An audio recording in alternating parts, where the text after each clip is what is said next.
सांगली जिल्ह्यातून वाळवा तालुक्यातून गावगाड्यामध्ये शेताभातामध्ये काम करणाऱ्या शेतकरी माई मौल्या आज या ठिकाणी आपल्या शिवारातील माती व तो मातीचा तांब्याचा कळस घेऊन देवाभाऊंनी आम्हाने शेतकरी महिला म्हणून जो काही सन्मान दिला आणि त्या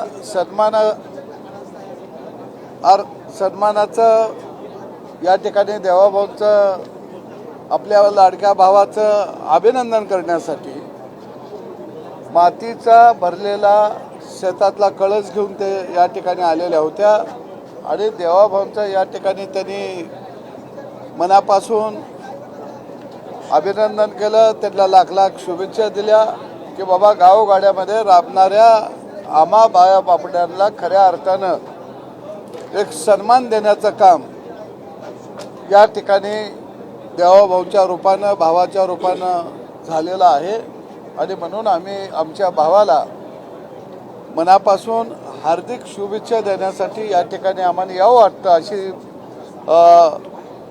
भूमिका या सगळ्या वाळवा तालुक्यातल्या महिलांची होती आणि मग एक शिष्टमंडळ आज येऊन इथं देवाभाऊला भेटलेला आहे. कोण बोलते तुम्हाला येतं बोला.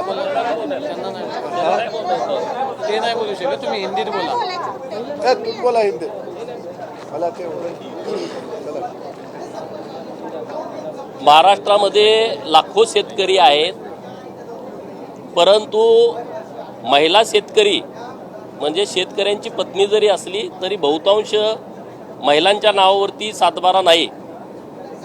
शेतामध्ये राबणाऱ्या महिला आहेत, कष्टकरी महिला आहेत, त्यांना स्वतःची जमीन नाही परंतु त्या शेतामध्ये रात्रंदिवस राबतात आणि म्हणून राज्याचे लोकप्रिय मुख्यमंत्री माननीय देवाभाऊंनी एक निर्णय केला की ज्या शेतामध्ये राबतात त्या सगळ्या महिला शेतकरी आहेत आणि म्हणून त्यांना शेतकरी प्रमाणपत्र देण्याचा क्रांतिकारी निर्णय माननीय मुख्यमंत्री महोदय आणि सरकारने घेतलेला आहे आणि म्हणून सदाभाऊ यांच्या नेतृत्वामध्ये वाळवा तालुक्यातील आमच्या महिला शेतकरी राज्याचे लोकप्रिय मुख्यमंत्री महोदय यांना धन्यवाद देण्यासाठी त्यांचं अभिनंदन करण्यासाठी गावाकडून ज्या मातीमध्ये शेतकऱ्यांनी घाम गाळलाय ती माती घेऊन तो माती कलश घेऊन माननीय मुख्यमंत्री महोदयांचा सन्मान केलेला आहे, त्यांचं अभिनंदन केलेलं आहे.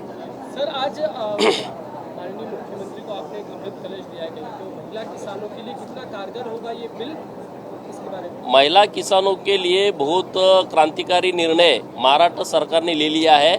जो भगिनी जो महिला खेती में काम करती है लेकिन उनके नाम पे सातबारा नहीं है, उनके नाम पे खेती नहीं है, उन सभी महिलाओं का सम्मान महाराष्ट्र सरकार ने किया है, देवाभाऊ ने किया है.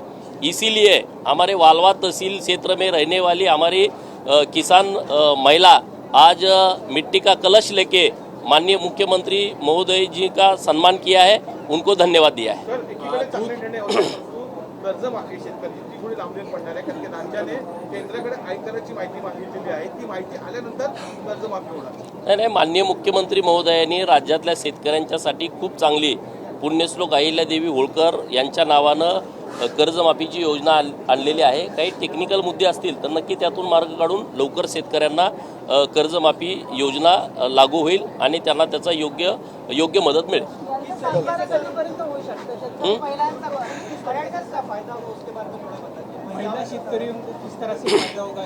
अभी जो गांव में हमारे भगिनी रहती है उनके नाम पे खेती नहीं है, कभी कभी ऐसी कोई आपत्ति आती है लेकिन उस टाइम खेती नहीं है. अभी जो गांव में कुछ उनको मदद करनी है तो कम से कम 20 गुंठा ज़मीन उनके नाम पे होनी चाहिए, ऐसा रूल था. लेकिन अभी सरकार ने बहुत बड़ा निर्णय ले लिया है। अभी इसकी कोई ज़रूरत नहीं है। जो महिला प्रमाण पत्र जिसके पास होगा उसी को उस दर्जा मिलेगा, किसान का दर्जा मिलेगा। ये क्रांतिकारी निर्णय है। अभी कौन सी भी आपत्ति आ गई तो ये अभी सब महिला है वो तो फार्मर किसान बोल के आगे आएगी।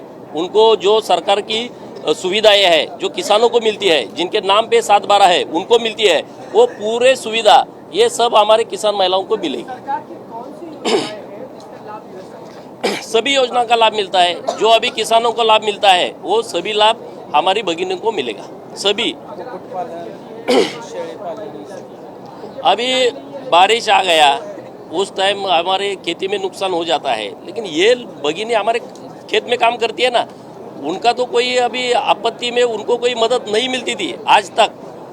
या अकाल पड़ गया हो या आपत्ति सूखा पड़ा हो या बारिश हो, तो उसमें कभी भी किसी भी जो फार्मर में काम करते हैं, खेती में काम करते हैं, खेती में काम करते हैं, उनको कभी मदद मिली नहीं है। अभी इसका फायदा तो उस सभी लोगों को होगा। बहुत बड़ा ये क्रांतिकारी निर्णय है। इसीलिए माननीय मुख्यमंत्री महोदय जी का धन्यवाद देने के लिए हमारे गांव से हमारे भगिनी आई। चलो।